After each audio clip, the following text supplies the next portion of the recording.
What if discipline feels impossible? Not because you're weak, but because your brain has been training for the wrong fight. Every day your brain is in a boxing match. On one side, your future self. On the other side, bad habits, wearing boxing gloves, eating chips, holding your phone, and somehow still winning. And the scary part is most people are not losing because they don't care. They're losing because their brain has been trained to love easy rewards. Scrolling feels easy. Snacking feels easy. Avoiding the hard things feels easy, and discipline feels like trying to drag a sleepy elephant up a hill while it asks, "Are we there yet?" But here's the good news. Your brain can be trained back. Not by becoming a boring robot who only eats plain chicken and stares at walls. No, by teaching your brain to enjoy effort again. So, today we're going to do a dopamine reset the right way. Not by turning off dopamine, because that's not how the brain works, but by taking back control from the tiny habits that keep punching your discipline in the face. By the end, you'll understand why your brain fights discipline, why bad habits feel so powerful, and how to train your mind to want the better choice. Let's get in the ring. Here's the first punch most people never see coming. Your brain does not wake up and say, "Today I want to ruin this person's entire life." It's not sitting in your head with a tiny villain mustache. Your brain is trying to protect energy. It wants the easiest reward for the lowest effort. So, when you choose the phone instead of the workout, your brain is not saying, "Let's destroy our dreams." It's saying, "This glowing phone gives us fun in 0.2 seconds. The treadmill looks like a moving sidewalk of sadness. Pick phone." That's why discipline feels hard. Your brain has learned that easy rewards come fast. A notification gives you a quick hit. A snack gives you a quick hit. A funny video gives you a quick hit. Then, suddenly, reading a book, going for a walk, cleaning your room, or starting a project feels like watching paint dry while someone explains taxes. But that does not mean you're lazy. It means your reward system has been trained to expect fast rewards. And when the reward is not fast, your brain complains. It says, "Excuse me, where's the prize? We've been working for 9 seconds. This is why the dopamine reset matters. Again, the goal is not to delete dopamine. Dopamine helps with motivation and reward. The real goal is to stop letting cheap rewards boss your brain around like they own the building. Because if your brain only loves easy rewards, discipline will always feel like punishment. But if you teach your brain to connect effort with pride, energy, progress, and peace, discipline starts feeling different. Not easy, but worth it. And that is the first shift. You are not fighting laziness. You are retraining your brain. Now here's where bad habits get sneaky. They don't usually attack like a giant monster. They show up very politely. They whisper, "Just 5 minutes." That phrase has ruined more lives than people admit. Just 5 minutes on my phone. Just one episode. Just one snack. Just one quick break. Then 3 hours later, you wake up from the couch like you just returned from another planet. Your hair is confused. Your neck is bent like a question mark. Your phone battery is at 3%. And somehow, you now know the life story of a stranger who restores antique spoons. Bad habits win because they are close. The phone is close. The snack is close. The couch is close. The distraction is close. Discipline usually requires one extra step. You have to stand up, put on shoes, open the notebook, move the phone, start before you feel ready. And your brain hates that. Your brain treats one extra step like it just got asked to build a bridge. So the trick is simple. Make the bad habit harder. Make the good habit easier. If the phone is the problem, put it in another room. Not under your pillow, not face down beside you. That's not discipline. That's putting a donut next to your face and saying, "I will be strong." If snacks are the problem, stop keeping your danger food directly at eye level like it's the king of the pantry. If morning scrolling is the problem, charge your phone away from the bed. If you want to work out, set your shoes where you will trip over them. Not dangerously, just emotionally. Make the good habit obvious. Make the bad habit annoying. Because sometimes discipline is not about being stronger. Sometimes discipline is about making laziness walk farther. And laziness hates cardio. Here's the part nobody likes. Motivation is not the starting line. Motivation is usually the reward after you start. Most people wait to feel motivated. They sit there like, "When the powerful feeling arrives, I shall begin." But motivation is not an Uber. It might not come, and if it does, it may cancel 2 minutes away. Discipline starts when you do the tiny version first. Not the heroic version, the tiny version. If your brain hates the gym, start with 5 push-ups. If your brain hates journaling, write one sentence.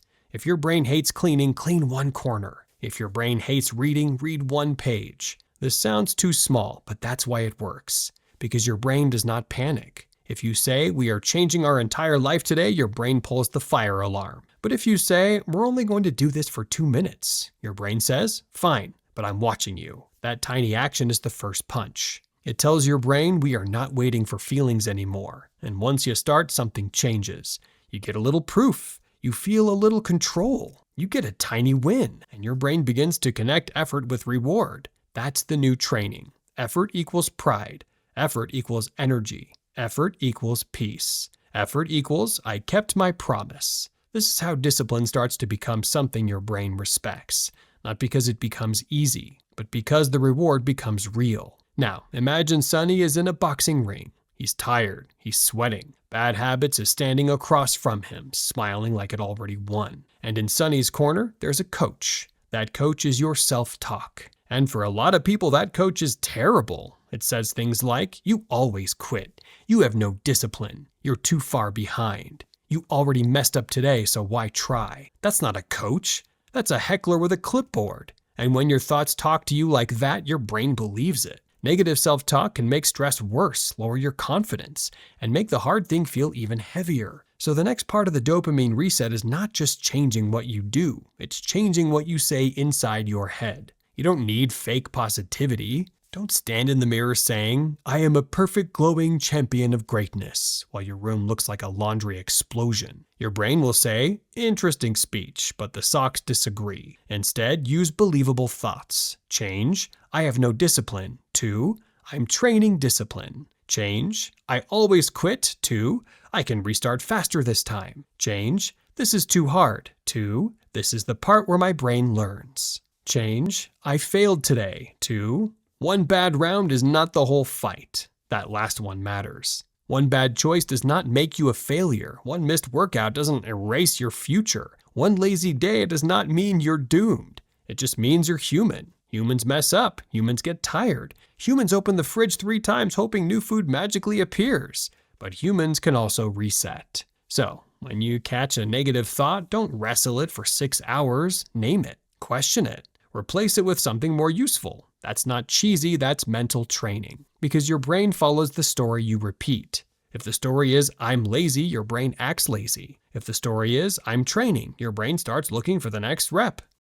Now, this is the part that makes the whole thing work. You can't just remove every fun thing and expect your brain to clap. If your plan is, no phone, no snacks, no fun, no joy, only suffering, your brain will escape through a window. The goal is not to punish yourself. The goal is to replace cheap rewards with better rewards. A cheap reward feels good fast, but often leaves you feeling drained. A better reward may take more effort, but it leaves you stronger. Scrolling for an hour might feel fun for the first few minutes, then you feel foggy. Walking outside might feel annoying at first, then you feel clear. Eating junk food might feel good fast, then your energy drops. Cooking a real meal might take effort, then you feel proud. Avoiding your work feels good for a moment, then stress grows. Doing 10 minutes of the work feels hard, then your mind calms down. That's the trade. Cheap rewards usually give pleasure now and problems later. Better rewards give effort now and confidence later. And confidence is addictive too. Peace is addictive too. Keeping your promises to yourself is addictive too.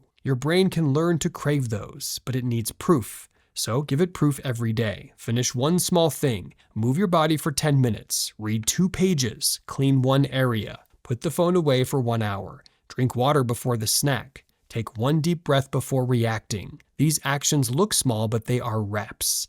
And every rep tells your brain, we are not owned by bad habits. We are training for more discipline. We're becoming the kind of person who can choose. That's the real dopamine reset. Not deleting joy, not becoming boring, not living like a monk with a calendar app. It's training your brain to feel rewarded by progress again. Now here's the simple challenge. For the next 24 hours, pick 1 cheap reward to reduce. Just 1. Not your whole life, not every habit, just 1. Maybe it's phone scrolling in the morning. Maybe it's late night snacks. Maybe it's checking messages every 9 seconds like the phone is a newborn baby. Then pick 1 better reward to add. 1 walk, 1 short workout, 1 page of reading, 1 clean meal, 1 focused work timer, 1 journal sentence, One moment where you stop and say, what thought is controlling me right now? That question is powerful because most people live under thoughts they never question. A thought appears and they obey it. I don't feel like it. I'll start later. I already messed up. This is boring. But thoughts are not always commands. Sometimes thoughts are just noise. Sometimes your brain is just throwing old habit coupons at you. You don't have to use them. So when the urge hits, pause. Take 10 seconds and ask, is this helping future me? Is this just easy? What would the disciplined version of me do for 2 minutes? Not for 2 hours, 2 minutes. That's how you win the round. And once you win one round, you can win another. Not perfectly, not every time, but more often. And that's how your identity changes. You stop saying, I'm trying to be disciplined, and you start saying, I'm the person who trains. Here's the biggest truth. Discipline is not something you magically have. It's something you train, just like boxing. At first, the punches are ugly. Your form is weird. You get tired fast. Your brain complains like it pays rent. But every time you choose the better action, you are throwing one punch at the old version of you. Every time you pause before the bad habit, that is a punch.